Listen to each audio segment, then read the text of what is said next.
MyCore is on a mission to be the world's most people-centric company. The purpose of this podcast is to get to the core of people. I'm your host, Nathan Bourne, and I invite you to join me as we deep dive into the personal and professional lives of our guests. We're going to learn who they are, why they exist, and what they do. We're going to hear their stories, the good, the bad, and the ugly. In other words, we're going to talk to some really cool people. Welcome to the MyCore podcast.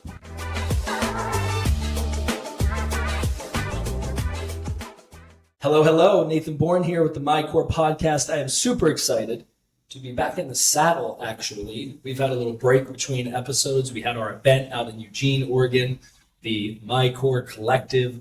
I had interviewed a string of amazing speakers, and I think I was a little bit burnt out. It took a few weeks, rested. Kept thinking I might do a solo episode, but my man, Todd Piorkowski, did I say it right? Yes, sir. Is here with me live in the studio. And what I'm excited about is this studio, this space, is actually my new space. It is in the same building, same, co-working, but I upgraded to about 3 times the size. There's a lot of room right here for activities. And we're in a new setup. Got some great natural light coming in here in Jackson. Now, this is not to be confused with MySpace, correct? That's like really old school. All right. That's right. Different. Okay. This Clarify. is a different platform. All right. MyCore. MyCore. But Todd, thanks for being here. My pleasure, brother. My pleasure. I am excited to hear your story, excited for you to share it with our listeners, and to just kind of give you guys some bullet points on what to expect, what I think we're going to be hearing from Todd. Number one, Todd is a believer. And I mean that both as a Christian and as an optimist, as a person that can see the good and the gold and find the silver lining. And I think your life story, your business acumen, the way you view the world is, I love that. So this idea that when you've been in the trenches with someone, I mean, the military is a prime, real life example of being in the trenches. Yeah. Foxholes. Yeah. But whether you're in the trenches of an industry or a sport, you do get this interesting connection. Yeah, my son is a Marine, did 2 campaigns in Afghanistan, turned 20 years old in Afghanistan. And there are things that he and his fire team, which is your close 5, have been through that no one else should ever go through. But there's something that unites them. And the interesting thing is, as my son meets other Marines that have served in generations past, without saying a word, the "Ura" or Semper Fi, those 2 phrases alone will resonate with the Marine that can go back 50 years, and they all know what that means. They've all been there. They might have been different times, different eras, different campaigns, different wars, but the Marine Corps is a few of the proud for a reason, and they understand the call that they have upon their life and what they do. It's a very similar, definitely not what we're doing compared to that, not at all, but the shared adventure, in a sense, really bonds their hearts much deeper than any brotherly bond, I would say. It's deeper than friendship. It's life or death, in a sense, you know? Yeah. How old are you? 34. So my oldest brother, he's the oldest of the 9 of us. He just turned 44. Hmm.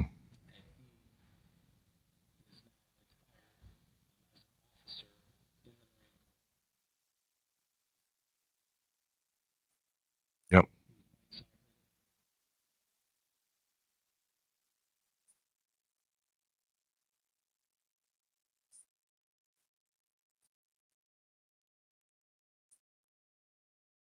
Yep.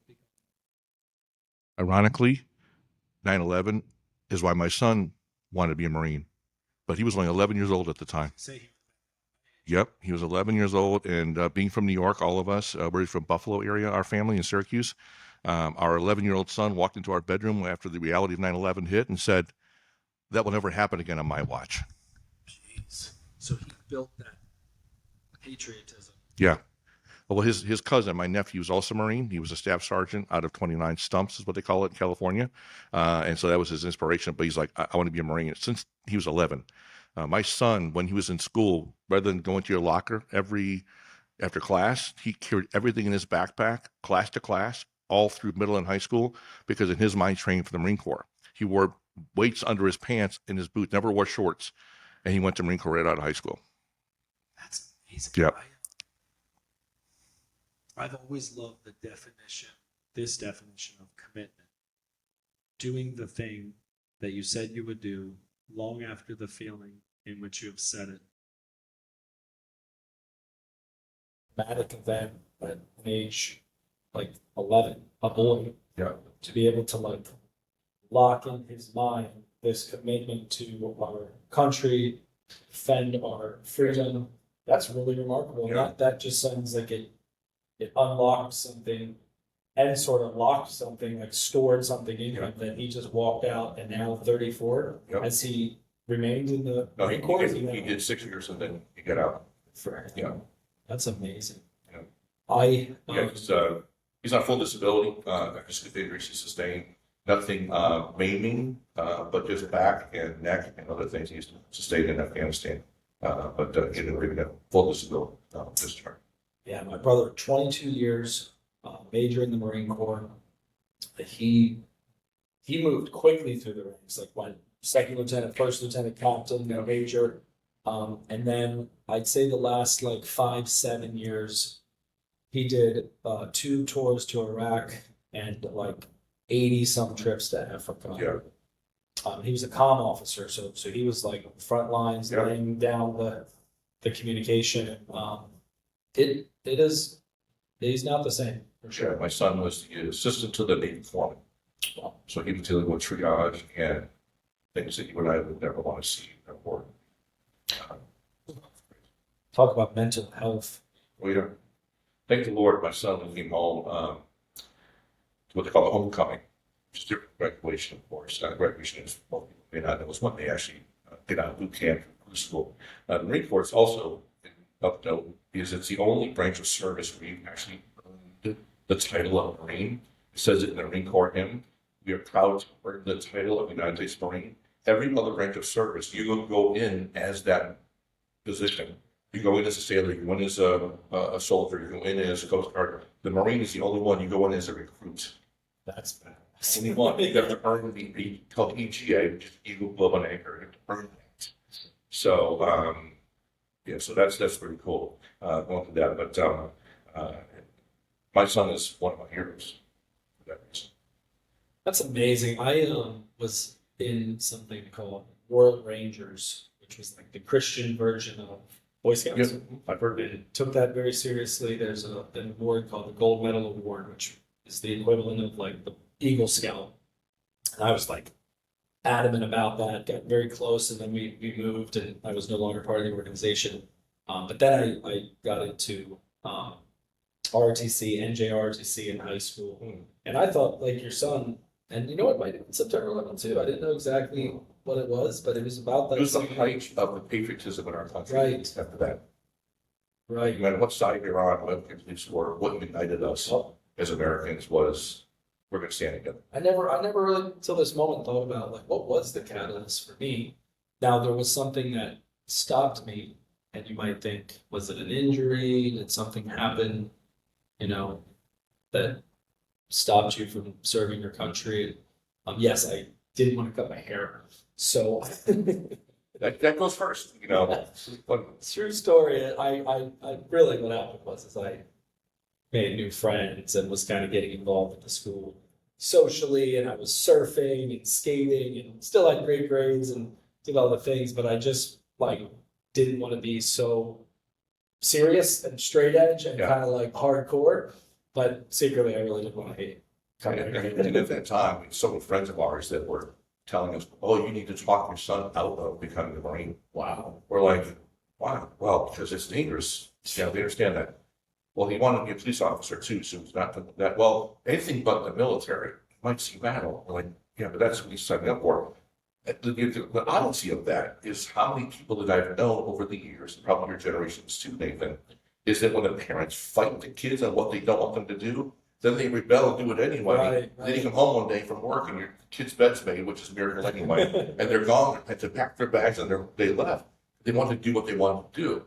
So rather than resist what my son wanted to do, we just gave him choices and allowed him to make his own decision and let's weigh his options. And if at the end of the day he still decided to go forward with that, there was no higher calling than that. And we're like, we're going to support you. It's awesome. And he did. He did. Saw it through. Yes, sir. That's amazing. It sounds like the values in your family, your leadership as a father, and then obviously a major moment in the history of our country and world. I remember the aftermath, and it was such a sweet, somber but sweet time. Those next couple years, it is rather alarming now, 24 years hence, how quickly and desensitized we are to major events. Yeah. School shootings, global pandemics, riots, war. And it's like, oh, cool, onward and upward. I mean, we don't take a moment to even process the reality of it. I'm certainly guilty of this. And I obviously don't want something like September 11th to ever happen again. But what a uniting force that it was. And it's sad that now when these things occur, the equivalencies, it's divisive, like right Yeah. from the break. And I probably would attest two things to that, if I can. Yeah. One Yeah, of what's them- your hot take? One of them is the amount of information that's available to us right now is like drinking through a fire hose. You can get it anywhere, and not everything's vetted. So you just have all these different opinions. I said that's one way. The other thing is I've learned that like this past generation, at least when you were growing up, Nathan or myself, at least knew who God is, and we've heard the name Jesus before. The generations coming up now does not even know who God is. So there is no moral compass. There is nobody to say what an absolute truth is. It's your truth or my truth, but not absolute truth. I think when you have weighed those two things together, in my personal opinion, the devil has leveled his guns at our kids, which is the next generation, and he's winning that battle. Which why so much more is us as parents to really stand in the gap for our kids, because no one else will. Oh man, let's talk about this more. I have 4 children. They're 12, 10, 7, and 3. And it's an interesting dance right with devices. It's almost alarming that it could be hidden in plain sight, because I've heard the phrase like, left to your own devices, right? Like, Wow. and here we are leaving our children To the wrong to their devices. own devices, right? Yeah. And Wow. right, I mean, it's just like, oh shit, right? And then the question then, like an addict, do you rip it out of their hands cold turkey and have them go through withdrawal? How do you wean the child? How do you equip the child? Also, how do you put your child in an environment where they are protected spiritually, mentally, so that they can live in the world but not of the world? Because I have a daughter who will be 13 in March, and I don't want to try to shelter her from reality. I want her to have optics and a sense of what is right and wrong and what is dangerous and what is a slippery slope. So she does have a cell phone, and she's coming of age, and so far so good. I mean, that you can tell she really does not have a taste for the world, and a lot of the things that sadly even at 7th grade age people are dabbling with or getting pulled into. So that's a challenge from like a spiritual warfare, but not trying to be Amish or live off the grid. Right. Too. Well, but the thing is, I think it's inherent for us as fathers and mothers and parents. We want the best for our kids. We want our kids to have it better than we had it. I was, probably 30 years old or so when the internet came out. 1993. Yeah. Like, I remember getting my first cell phone, which was in a suitcase. It called, like, I had a full watt of power. I lived in upstate New York and traveled to the mountains with they called a bag phone. I remember those things. Kids, they were like, what are you talking about? Yeah. They had no reactive bag phone. So we always want the best for our kid. We want them to have better than what we had. But I think by us monitoring that or throttling it, it comes across as not abusive, but withholding from them something that they deserve. Now, there's a verse in the Bible that says, let your moderation be known unto all men, which is actually self-control. But the moderation part is important because everything in good measure in moderation is good, but nothing left to your point about our own devices is good. Right. Even talk about alcohol in the Bible, about be not drunk with wine, comma, where it is excess. Be angry, but do not sin. Yeah, there's always a breaking point. So if you have a challenge where I don't know if I can meet that deadline, then of course the safest place is not to stay close to the edge, but come this way, right?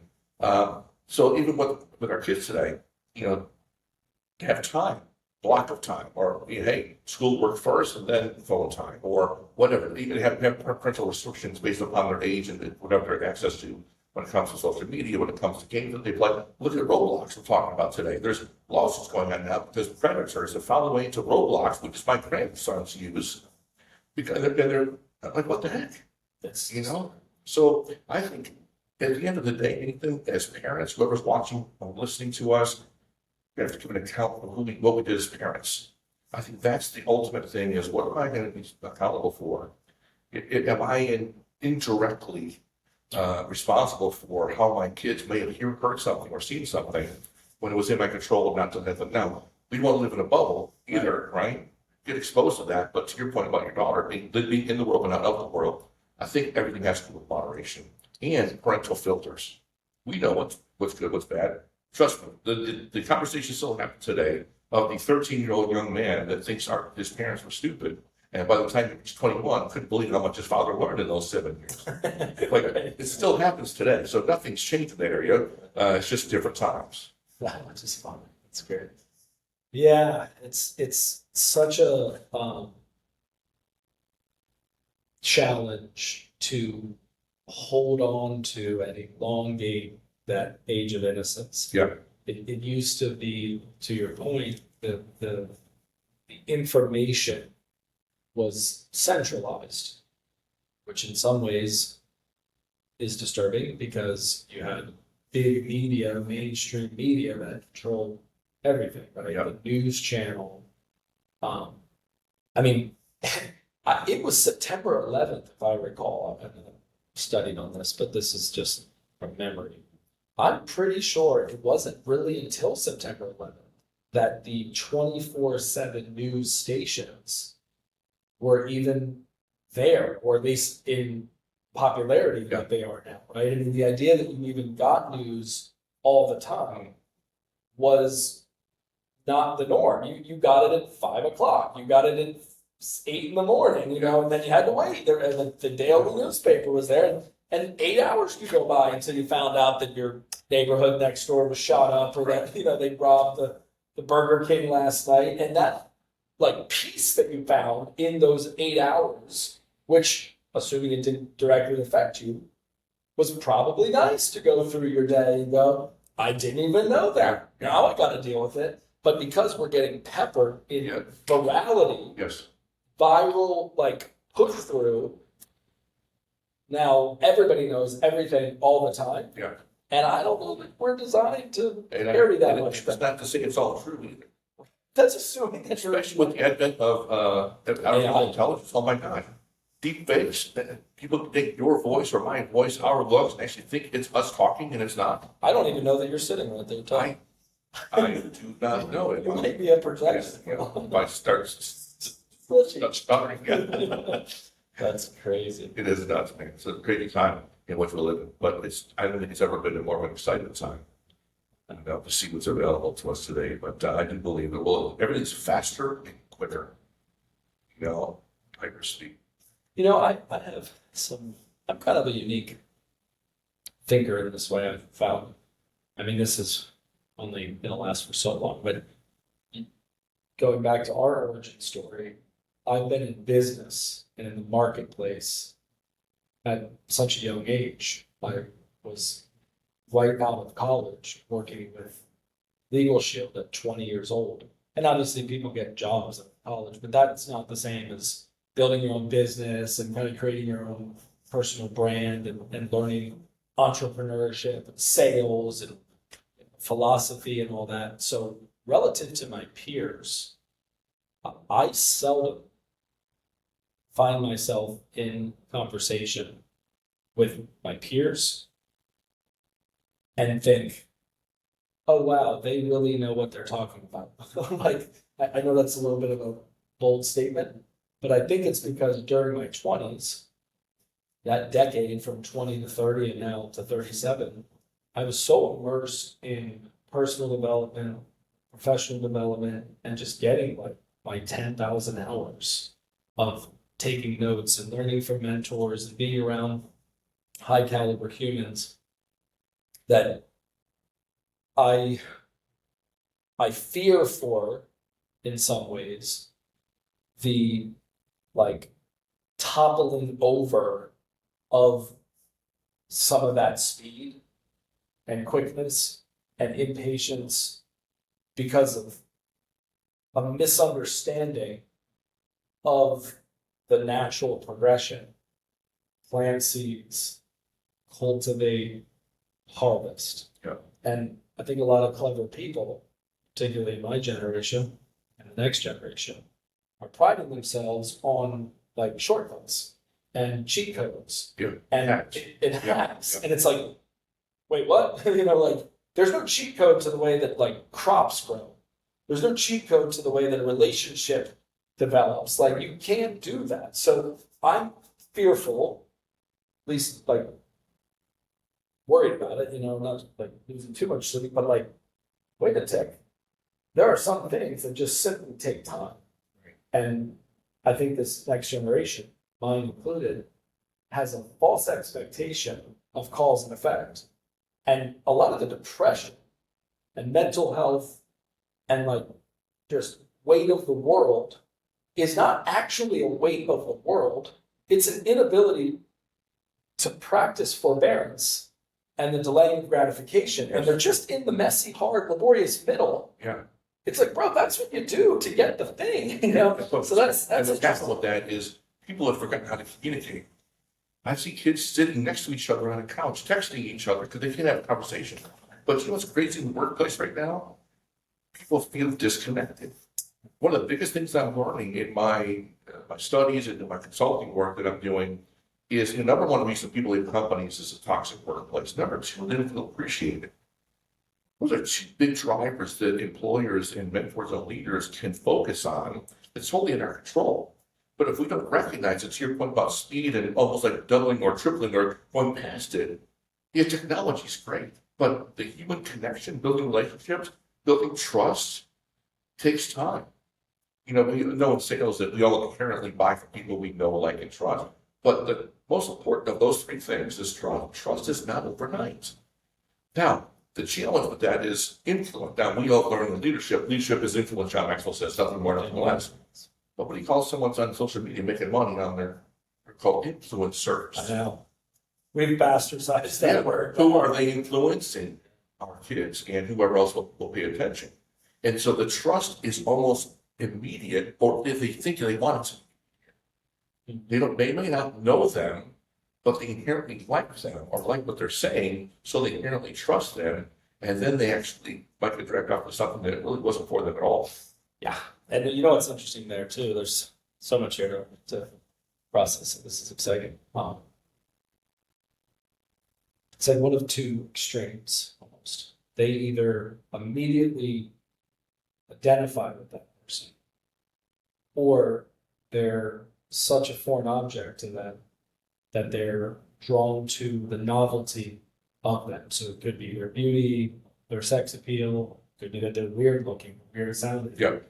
And in this interesting way, the influence is so sneaky, because if I'm to trust you, Todd, well, I've been around you in person.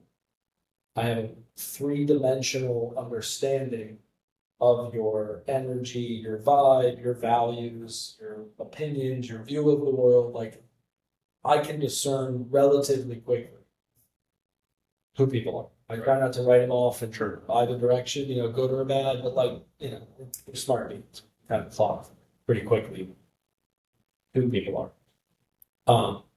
When it's in a one-dimensional veneer of social media, there's so many tactics Yes. that are clickbait and just shallow, just Yeah. ultimately shallow. Yeah.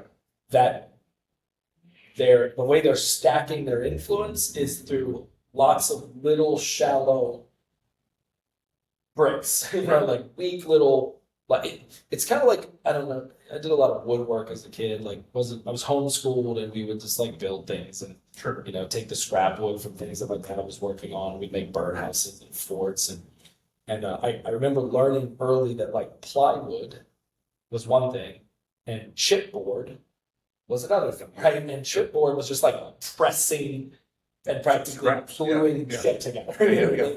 And like you couldn't build a tree fort with chipboard, you're gonna fall through it, right? You might use it just as like a door, but if you wanted it to weather anything or withstand even the weight of a child, you're not putting chipboard down. You need 2x4s, you need 4x4s, you need, real wood. And in a way, like some of this influence, people are like chipwooding, their influence. Yes. Does that make sense about that? Well, yeah, that's the point. There's no structure or stability or support there. It's superficial. It's like driving down this road I saw in Florida when I thought I saw a police car on the side of the road. It was actually a wooden police car hid behind some trees. I drove past and saw the supports behind it. It was a deterrent for speeders. It's a decoy for Yeah. It looks just like a police car. wooden. It's wooden. It's a sign. It's not even a car, but it's in the woods off the exit from the most traffic area on one of the interstates here. I don't remember exactly where it was I saw it, but it's not a real car. Wow. But it's almost like the old Wizard of Oz movie. Yeah. What they thought they saw until they looked behind the curtain and saw that the great powerful Oz was just some little guy behind the controls. And I think our kids today are so manipulated because they think with all the reality show that's reality. No, it's not reality. It's in place of reality. And I think that's where they miss the most common, to your point, acts and getting back to what's real and the relationships that we lose along the way. I think that also talked about mental health earlier. I think young people and older people, they think they lose their identity a little bit because they don't know who they are. And now their identity is defined by what they think or associate with, or even with some influencer that they saw, hey, they resonate with me. Without even saying a word, they get me. They don't even know you. I remember growing up as a kid before we had all this electronic stuff. We used to defend our music, growing up. I don't listen to that band, that's evil. Yeah, oh no, don't you dare attack my band. They don't know me, I'm a meal ticket. But, back then, that was my own form of rebellion was, don't you tell me to take away my music, whatever I'm listening to. It's just different times, but the same. Nothing's new under Sure. the sun. Bingo. I love what Jim Rohn said. You're a wise guy, Jim. What do you think the next 6,000 years will be about like the last 6,000? Yeah, exactly right. Exactly right. There'll be this and there'll be that. It's true. Opportunity and difficulty. Sometimes more than that. So that's this is rich. I earlier when we were setting up to do this episode, you had shared with me a story in your career path and some of the kind of corporate drama, and then you had shared this amazing endorsement that the CEO of the company that you were working with had written about you. It was beautiful. It's like a damn sonnet. And so one, kudos to you. It was great to hear that edification of you and your integrity and competencies and subject matter expertise. We touched on this a little bit, but I've given you kind of like the fully condensed version of my core. But you and I have more in common professionally than maybe I realized until hearing that endorsement. And I wanted to share a little bit about that with you because I think it's pertinent to the world that we're living in. So when I started my core, our mission was one word different than it is now. Our mission today is to be the world's most people-centric company. That is our North Star. That is our officially published mission. When I started the company in 2018, the mission was to be the world's most employee-centric company. So what is now known as profit share, which is the people ops side of what we do, all centered around the employee experience. So payroll, benefits, HR, retirement, employee engagement, compliance, time tracking, all the things. I like to say it this way, whether you're hiring somebody and they work out for 4 days or 40 years, we're your solution. One-stop shop. Yep. One-stop shop. So at that time, that was my core. That was the offering, and that was the original model, and then it's evolved into all these other things. So it was fitting to be bold in our mission to protect, equip, and empower, you would say, the employee experience of the employee. And I want to give a little bit more context for that because I know you're well studied on this and have opinions. I think we'll share some of the same philosophies. So I was searching for a way to articulate this mission. I had read the book Measure What Matters, which is now one of our core values, by John Dewar, and it talked about how important the mission was at North Star and why. And I was like, okay, cool. Let me start cooking. Start processing this. And I started looking at companies like Apple and Amazon and just like the big names, like, okay, well, this company done pretty well for themselves. SpaceX, that kind of stuff. And I, doing some digging, found that the mission for Amazon, their mission, it had a couple sentences, but this main sentence was to be the world's most customer-centric company. And that jumped off the page for me. And I went, well, that's flawed. If you have a mission to be customer-centric, wouldn't you go to great lengths, even at the detriment of your employees, of your internal team and family, to just make sure the customer's always right, and make sure they get the package within hours? And it's no secret that historically Amazon has a bad reputation for their employee experience, that they're treated pretty poorly, right? And I thought, what a bold notion to do like the opposite of that. And that was where we published that to be the world's most employee-centric company. That served us for probably 3-4 years. COVID came, we realized we're really more ecosystem building. We have contract, we have vendors, we have members of this, we have listeners to that. It was just like broader than that. And it was really only 2, maybe 3 years ago now that we said, wait a second, let's go fully people-centric with this. Yes. Which also was timely because now we have AI, we have all this, like, let's remove the human factor, let's automate, let's eliminate. And we at MyCore are on this mission, this sort of like high horse, to say, no, actually, we need to keep the human factor in it. So I just wanted to draw that all out because you are people-centric. You are employee-centric. I think you understand in your leadership and in your background and your executive roles that you are only as good as the people. 100%. And that becomes an internal reality, like fact, like time the promoter exposed, and then it cascades out, it ripples out, and the output is a great customer experience or client experience. And that EX-CX relationship, employee experience, customer experience, is a lens that I look at everything through too. So that's world according to Nathan. No, it's really good. But I like what you've done there because it took a concerted effort based upon an awareness that you became aware of, pardon the expression of the words, that it was more than just employees because you were dealing with business owners, you're dealing with people. Now, an interesting caveat there is something that I have been speaking of for a long time and coaching my teams and my clients is there's 2 customers. And you said it already, caught yourself or hurt yourself. There's internal customers, which is your team, your employees, and then there's external customers. But as leaders of the company, you have to be able to appeal to both. That's your point. People-centered. Doesn't matter who it is. Right. And but if we also focus on people, our internal customers first, Because if our internal customers are happy with what they're doing and they are loving what they do and what they're doing it for, then our external customers are going to be happy too, because they're not going to treat them poorly because they're being treated well at work. Right. An interesting thing there is I found that people would much rather make a little bit less money and love the place they work at than to make a lot of money and hate going to work every day. Yeah, and this came to me recently, and I haven't formulated it into my wordsmith yet, into my my mission statement or my vision statement for my company. I'm actually working and tweaking it as we speak.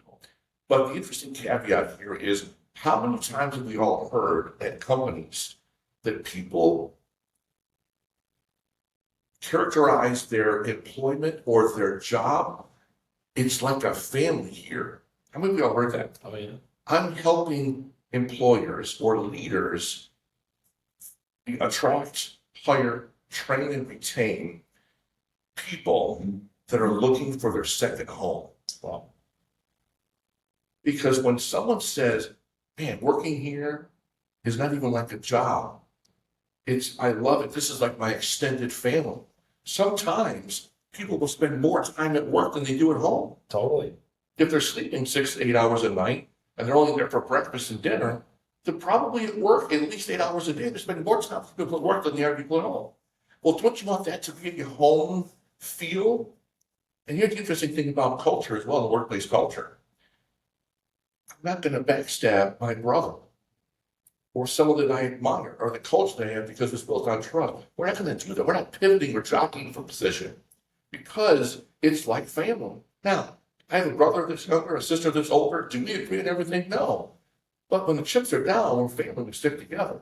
We find a way to get through it Check together. it out, Steve. Yeah. Just Yeah. Respectfully. like with siblings, and that you do it in a way that you understand the bloodline, that blood is thicker than water, and that Yeah. you're, in it for the long haul, whether you like it or not. And nobody wants to be in a family where you only see and speak to them at weddings and funerals. Yeah. So Very good point. it's like, how do I create this environment and these engagements, these interactions where we are in community and we are Yes. familia with one another? I have all kinds of thoughts on this, and that's why I wanted to. We said the word community, and I'm a dad joke guy, or a play on words guy, so you can't have community without you, in community. The COM, you can't have community without you, or can't have community without I unity. was going to say, yeah, Yeah. mine went quickly to you. Yes. And interesting, but that is responsibility of leadership. Yeah. The old days of the boss versus the leader, it's changed, it's gone. People are looking for more than that. But the biggest question, let's say something happens at work, something happens with a confrontation or a poor performing employee, and that's a whole other conversation on performance versus opinions. We'll talk about that another time. But my first question that I ask myself, and I encourage the leaders I work with, is what could we have done better? What did we do wrong to our internal customers? Right. If someone has a challenge, the biggest thing I've learned, especially getting to know people, where they live, who they are, get to know them as an individual. There's a great book that I've read, and I'm actually working on my certification with them. I know you've heard of the book, The 5 Love Languages, by Dr. Gary Chapman, right? And there's a version of that now for the workplace. It's called The Love Languages at the Workplace. Dr. Paul White co-wrote it with Dr. Chapman. And I'm actually working through that as we speak to get that certification. I need to look into that because I'd love to help you with that. yeah. Here's the cool thing. We all have a different language of love that we speak and or respond to. But if the recognition is different than appreciation, if someone is a shy person, doesn't want to get called up, and they get called up to us front of a staff meeting who's petrified. Now, you and I both know that people would much rather die than to do public speaking. Right. So you're bringing someone up to the front of the room to recognize them, and they're red as a beet, and they're so embarrassed. People have been so traumatized by that they quit. You scarred them. You scarred them.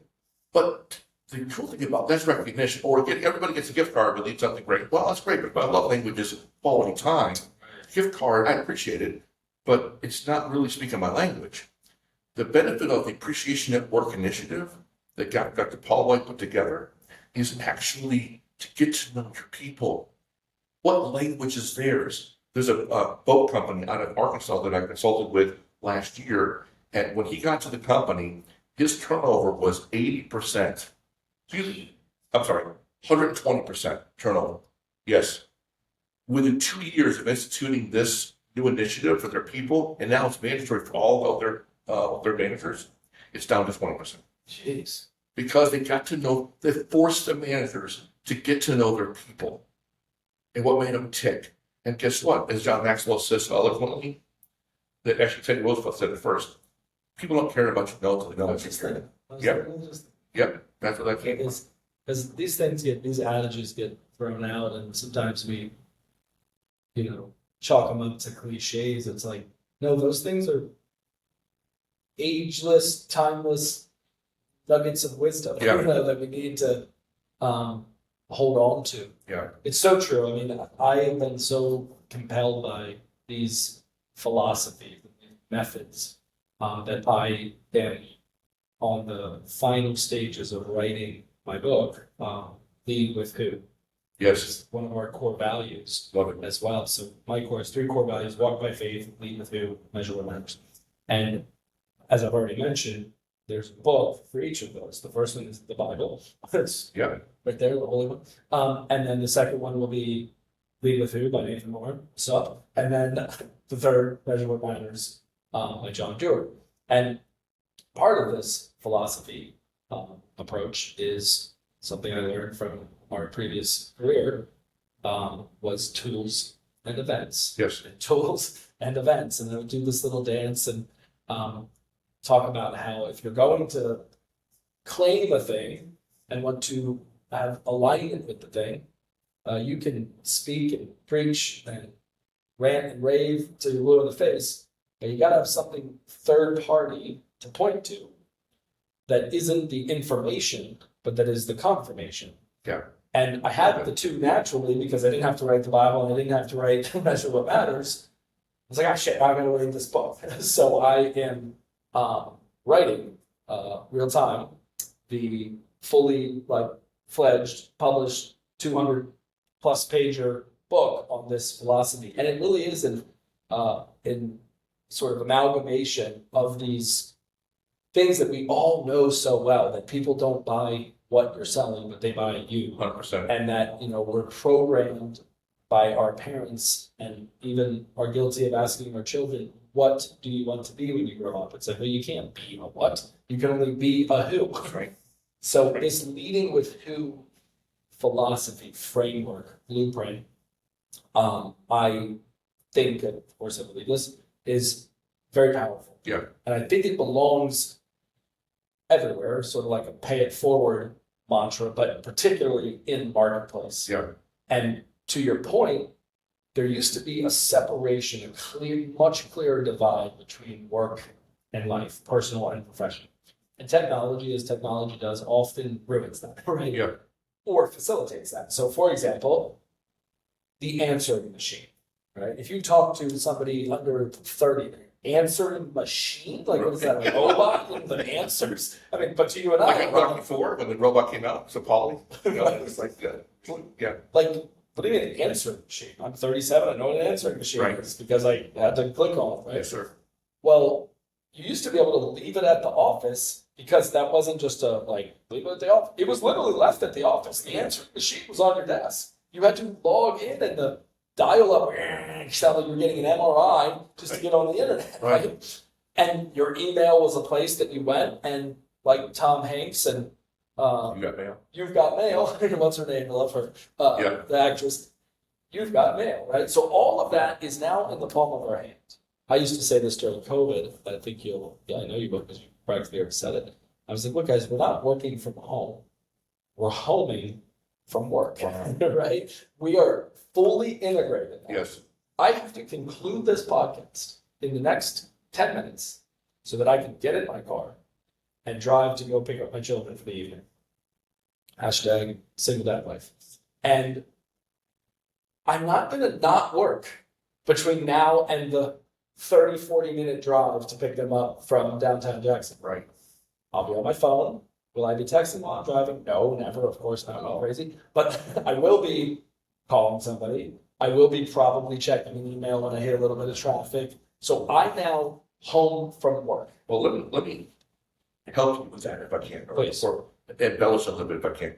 There is a misnomer, that you mentioned it earlier, the way you're alluding to that, about work-life balance. And I want to say something, that there's no such thing.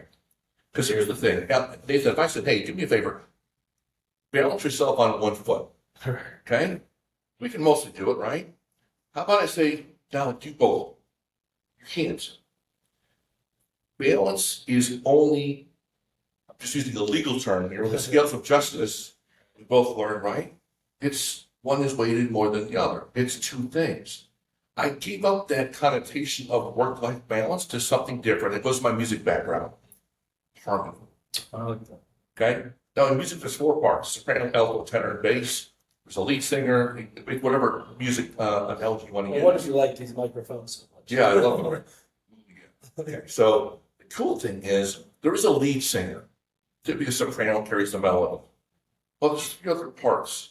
But in my professional singing career, sometimes the baritone took the lead. Sometimes the tenor took the lead. Sometimes the bass took the lead. It wasn't all the time, but sometimes things need to go a little different than normal because harmony is the thing.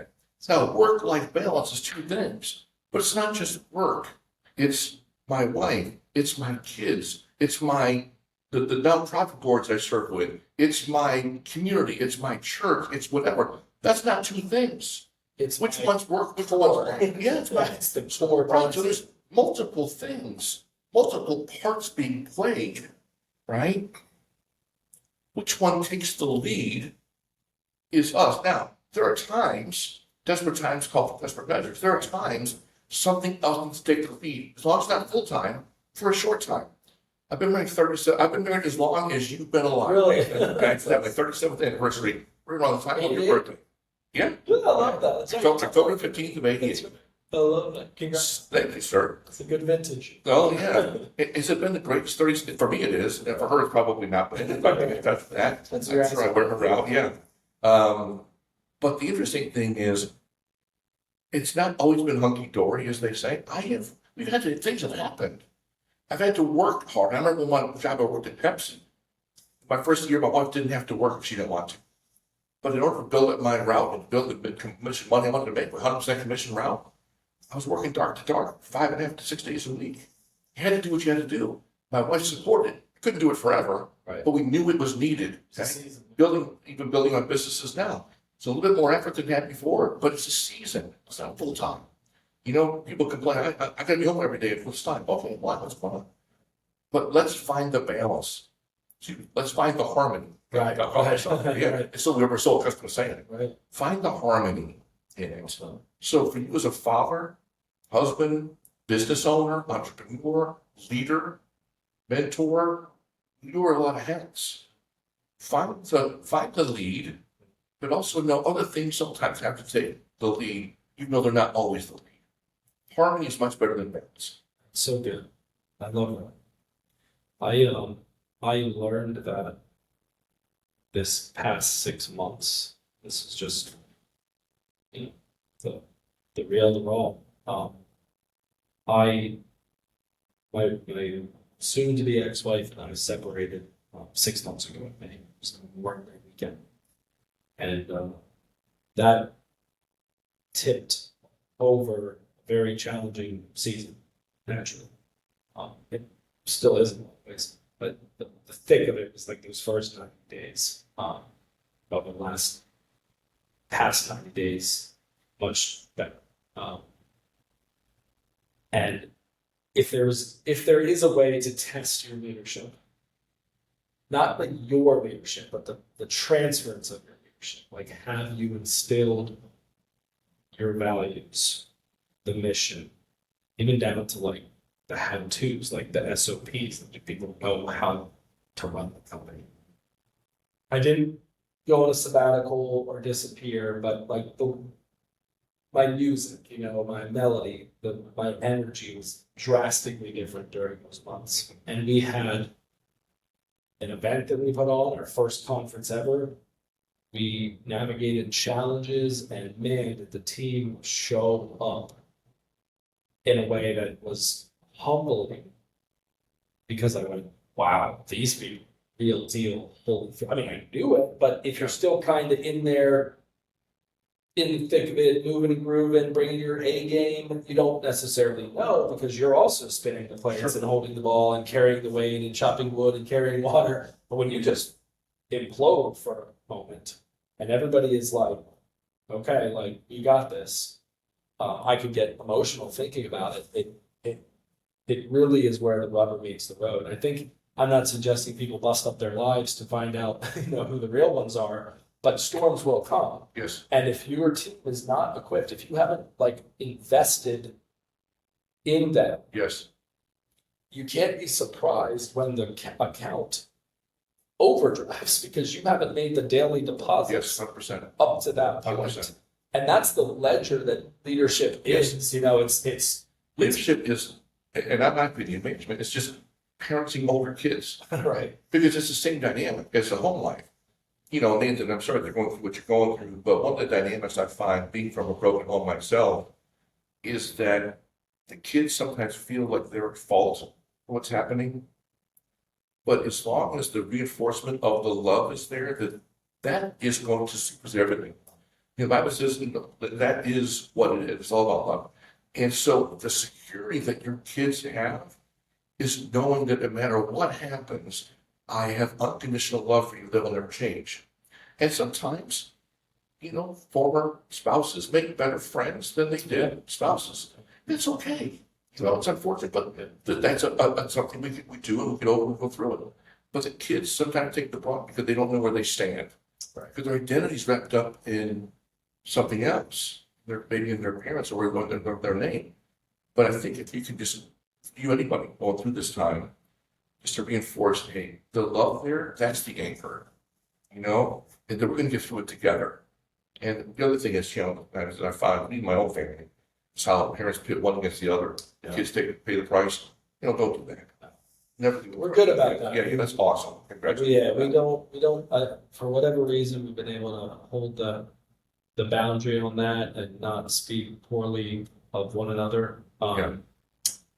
In front of the kids, certain opinions, she has opinions naturally, we probably still be married, but I keep those to adult conversation. And one thing I will eternally be thankful for is that she's an amazing mother. Yeah. She's been incredible in that way. And my kids are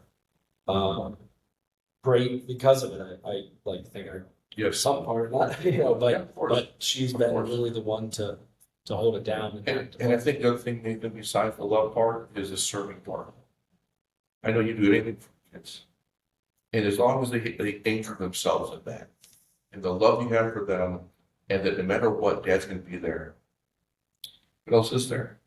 I learned from years ago from a friend who said, live your life for the people who will be crying at your funeral.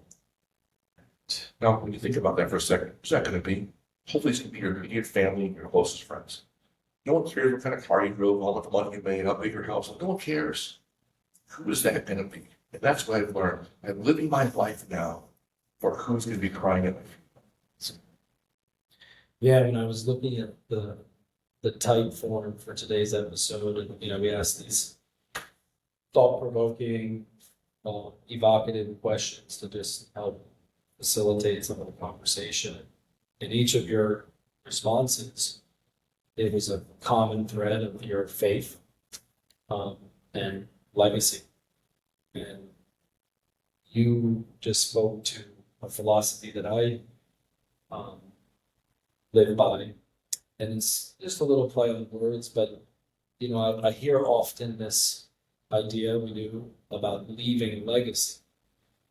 And I had this aha some time ago, it's probably a decade ago. I thought, I want to live a legacy. I want to instill real time the things that I do eventually and will eventually leave.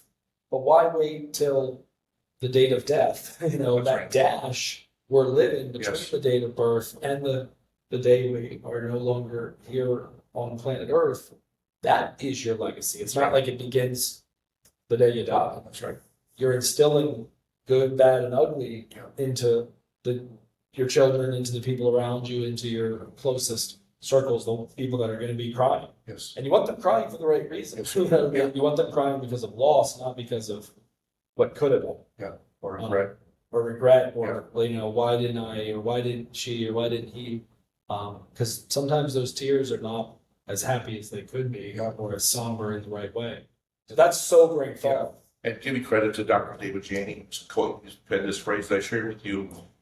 An inheritance is what you leave for your kids, but a legacy is what you leave in your kids. And that's exactly what you're talking about there. And this is John Maxwell's phrase. I don't want to steal it, but it's good. Your kids are the legs to your legacy. Your employees in my core are the legs to your legacy. It's right? So we're gonna round third base today because I gotta get those kids. Fight some traffic. I love your background. You have such great philosophies, ways that you view the marketplace, world of work. You have a really extensive background, eclectic, common thread through it all, but it seems like God's put you into these environments that have made you dynamic. What's next for you? Are you soul searching that? Or No, I'm stepping into that now. I think an interesting thing, I've had a lot of common threads, as you just mentioned. I've had a few different jobs in my 40-year career working since I was 16 years old, 17 years old. But everything that I've ever done, I'm using right now. Nice. I didn't understand it at the time. I gave a keynote a few years ago to a nonprofit board on homeless in Orlando, and the mayor was there and a bunch of other people. It was called I Can See the Hand. I could look back on my life and see the hand of God from the time before I trusted Him as my Savior. By the way, another conversation of the time. But the same day that I was going to take my life at the age of 15 years old, the same day that I got saved, realized that God made me for a purpose and a reason to live. And because of that purpose and knowing that God had a purpose for my life is why I'm so passionate for people to find the same purpose for themselves. You were 16 years old. 15. Yeah. Talk about like an attack. Yeah. Right? You didn't iPhone No. to want to take your life at 15. There was some form of media propaganda, mind control, and I didn't feel wanted. Broken home. I was abandoned by my mother in the blizzard 77. My little brother. I was 10 years old on the side of the road. Whole nother episode here of conversations. Yeah, we can talk about that another time. I'd love to come back and give you ever feel the need for your audience. But going through the personal branding coach that I hired, got really drilling down to why I really want to help people so much. And one of my coaches said, Todd, it's maybe because no one feels like to be abandoned that you want everyone to feel like they belong. And that is my passion. I don't care what you're going through. Nothing is as bad that you want to end it all.